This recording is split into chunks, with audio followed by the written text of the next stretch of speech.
them the comfortable setting of like, yo, I can be myself instead of like having this one image. And that's what I want. Like, if I want to be able to be in a concert where I could perform all these different genres, and you can see that like the crowd that was moving of like the trap side, the R&B side, the happy side meshed together, and like is now we're like in a whole hub of like, this is the Lotus Pond.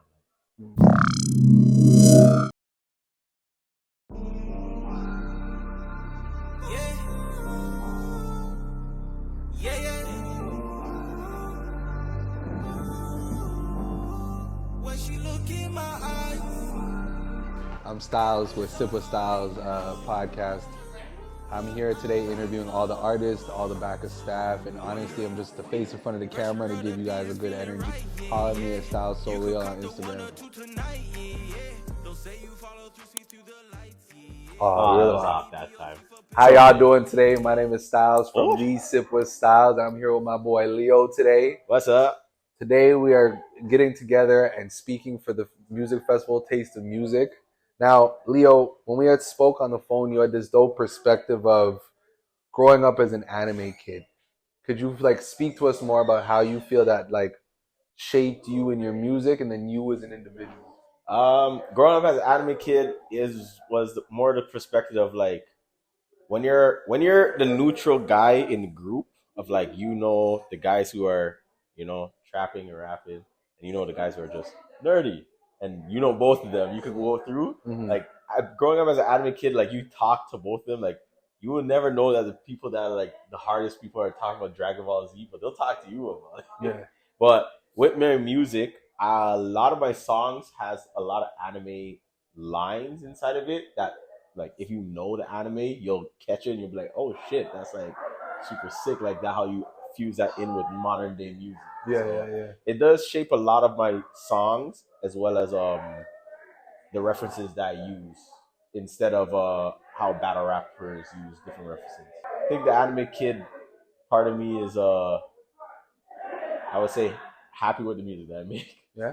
Well, I mean, as you should, right? Because like any artist, you got to be proud of what you do. But let's touch on more and how that grew to you as an individual, as a man, let's say. Because growing up, if you're around these guys and they're doing whatever, but then you're around these guys and they're not, right? How do you feel that maybe balanced you and allowed you to grow in that space? It very much so helped me be true to myself, to be honest with you. And also as well, I've learned a lot of different values. Like, not like, it's weird when I tell people how I've learned a lot of values from anime, because one of my favorite animes is Fullmetal Alchemist. One of the biggest lessons you learn from that is one for all for me. Yeah. Which is pretty much the concept of like, an ant is one.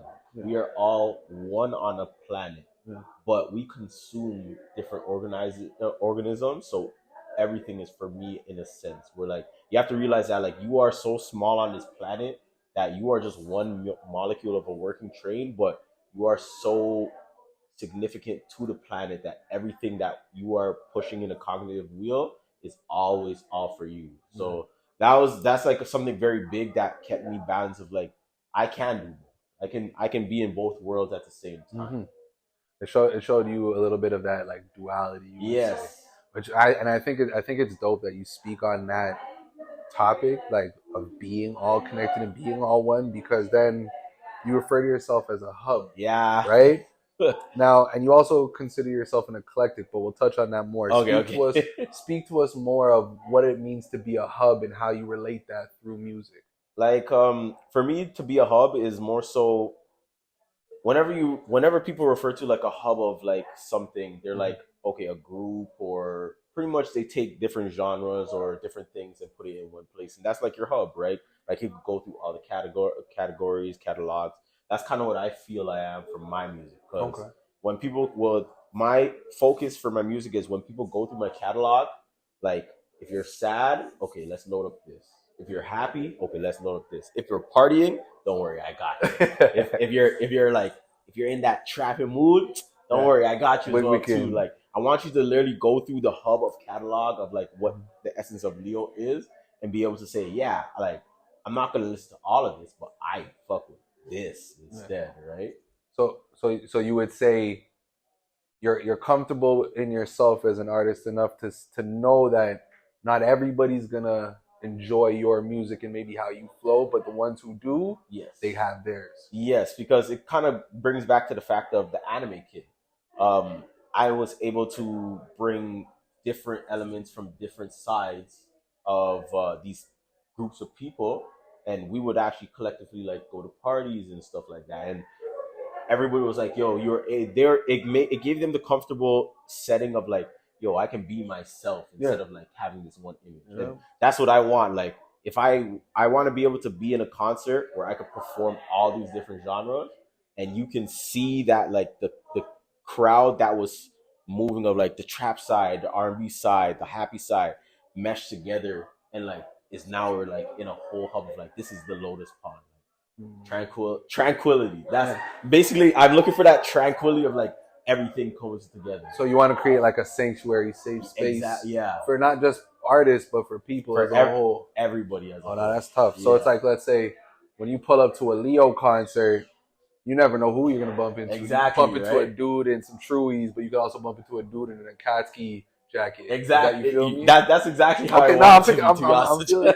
So let's talk about your love for all music, because you said you wanna perform all genres. Where do you find that love for other music that, let's say, we didn't grow up on? Yeah. You know what I mean? Something that you're not familiar with. Let's say maybe what's something people don't expect you to listen to? A lot of people don't expect me to listen to K-pop. K-pop? Yeah. So like what, for instance, how did you fall in love with K-pop?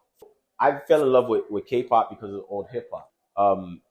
When I started with old hip hop, I used to, back in school, I was like, okay, I need to listen to something that like can mellow me out when I'm doing my college stuff and everything like that, and high school stuff, right? So it came to a point where music started to get like, okay, I'm hearing the same thing from this person. I need something to mellow me out. Then after I started listening to lo-fi. So lo-fi wasn't that big back in the day, but like you could find these little channels that had lo-fi playing. And then after I started realizing, yo, these guys are sampling Biggie and Tupac and Project Pat in the lo-fi. Yeah. So lo-fi became a thing where I was like, okay, yo, this is nice. But then I started hearing like they would go from Biggie, Tupac, and then they'll move to like an artist that's like speaking Japanese. I'm like, yo, this is actually kind of fire. So that was the first time I ever was like, yo, let me hear what the lyrics are. Because usually whenever I hear like those old songs, I'm like, okay, I can go back and like, oh yeah, this is a Project Pat song. Like this is like, I know this song. Yeah. So it came to the point where I was like, yo, like let me figure out what this artist is. It was a K-pop artist. I'm listening to it nowadays, and after I'm listening to, okay, like I want to get into pop music. So then I started to realize the best music to learn a structure is K-pop, because if you realize K-pop is literally structured out in every single song. They have a beat change, they have a rapping part, they have the singing part, the chorus. It's literally structured from there, and once you know that structure, you can do a pop song like nothing. So K-pop came into when I was more interested in transitioning into pop music. Okay. Yeah. No, that's tough. Now, and I think this is going to play into what you were speaking on earlier out of what you learned from Full Metal Alchemist, but you have big dreams, you have big goals. Yes. Now, how do you feel that having that reach and having that influence of, let's say, making it, right? How will that help your future self and your future goals? Because you touched on it earlier that we're all connected and we're all one, but we have to keep moving our own cog. Exactly. And with that, I can pretty much say I'm a very selfish person when it comes to that, because we are all one, but one is me.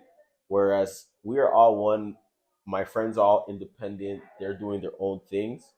But what I want in a bigger scale is I want everything for me. I want my friend's success to be like, I want to help that. I want to put people in positions that they've never even dreamt that they can even be. Like give opportunities that like, oh, I'm 20, I'm 64 and I never knew I could start this business because I'm gonna fund that. And I'll be like, yo, forget about everything. Don't worry. Like that's where the success part that I'm aiming for, the bigger scale.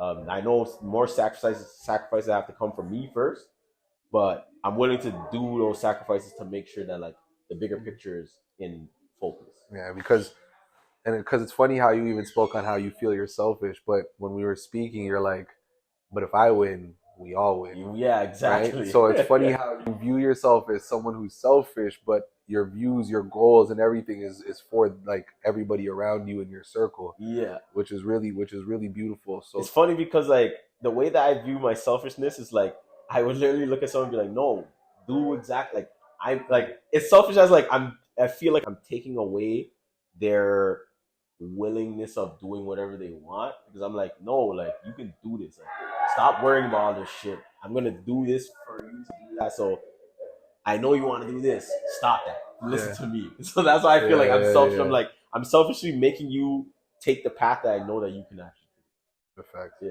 Now you had a dope project that came out, Waxing Crescent. Yes. Let's talk a little bit more about that and how that came to be. So I'm very much so of a like Leo. Everybody says zodiac signs, but I'm very big with like moons, phases, and everything like that. I very much so like the full moon. So I wanted to make something that was geared towards me personally, in the sense of like, how can I make something that's like feels continuous as well as like shines light on what I'm interested in, and that's where my mixtape series is going to be coming. The first one, Waxing Crescent, came out. Waxing Crescent is pretty much it's not the first phase, but it is the actual first change phase. Yeah, which deals with the meaning of the Waxing Crescent is supposed to deal with a new beginning. Yeah. So that's what the first new beginning of a full moon cycle is. So and then going into your next project, are those the next phases of the moon? Yes, exactly. So let's talk a little bit more about that. What's phase one look like? Phase one is gonna be first quarter. Okay. Yeah. So that one is more so solidifying the change, but more so it's like now we're changing in a sense. That one is gonna be a little bit darker. The other one was more so the Waxing Crescent was more so showing you what I am with a random arrangement of songs that fit together. Whereas like, okay, this is me. Let's start off brand new. First quarter is like structured of like this is like we're consistently like this is like a change. Like you're gonna see that change. That's why the tonage of Waxing Crescent to first quarter is a whole different tone. No, I love that, and I want to give you your flowers while you're here, and I want to thank you for taking the time to thank sit you with very us. much as well. I appreciate you, brother. For us getting to know you. You guys follow Taste of Music on Instagram. TEO show comes February 24th. Tickets available soon. Yes, sir.